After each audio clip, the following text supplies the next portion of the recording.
Good evening. I'm John Yang. Democrats have held on to one more Senate seat. Overnight, Nevada's Jackie Rosen was declared the winner in her bid for re-election. We still don't know the size of the Republicans' majority in the Senate. The race in Arizona has yet to be called, and there's the possibility of a recount in Pennsylvania. Also still unknown is which party will control the House. 23 races are still too close to call. So far, Republicans have 212 seats and Democrats 200. 218 are needed for a majority. And President-elect Trump won another state. He was declared the winner in Nevada overnight. It's the first time in 20 years the state has gone Republican. Only Arizona remains to be called. And the White House said today that President Biden will host the president-elect in the Oval Office on Wednesday. It's a tradition that Mr. Trump broke 4 years ago after Mr. Biden defeated him. Qatar is suspending its efforts to mediate a ceasefire deal between Israel and Hamas, saying that neither side is negotiating in good faith. This comes hours after 2 Israeli airstrikes in Gaza killed at least 16 people, including women, children, and local journalists. One hit a school turned shelter in the east. The other hit tents in a hospital courtyard in the south. They attack unarmed people, displaced people, keeping to themselves, but nothing can be said except we can only rely on God. May God grant us patience. Even if we all get killed, we will stay steadfast here. And the United Nations warns that famine is imminent in northern Gaza.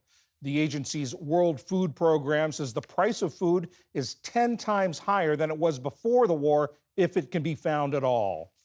On Israel's other front in Lebanon, airstrikes hit several buildings in the coastal city of Tyre. At least 7 people were killed and 46 others injured. Several buildings were destroyed. The Israeli military says it was targeting Hezbollah command centers and offices.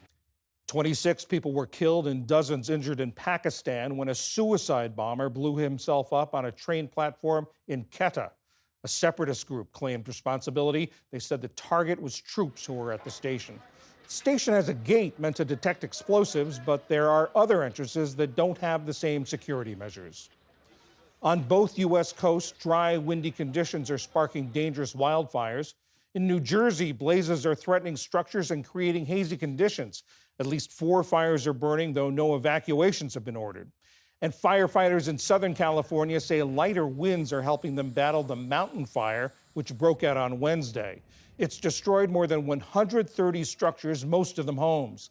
Thousands of people have been evacuated. The FEMA administrator said today she's fired a worker for advising her assistance team not to go to homes with signs supporting Donald Trump. This was in the aftermath of September's Hurricane Helene. In a statement, Administrator Deanne Criswell said the former employee's actions were reprehensible and vowed to take steps to make sure it doesn't happen again. And 21st century technology is unlocking the mysteries of one of history's most famous volcanic disasters. Narratives about victims of the eruption of Mount Vesuvius in the year 79 have been based on where they were positioned in the ruins of Pompeii. But DNA testing shows that 4 bodies found in a group once thought to be a family are actually unrelated.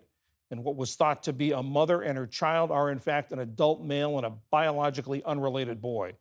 Researchers say new ways of processing genetics will allow them to continue to paint a more accurate picture of Pompeii.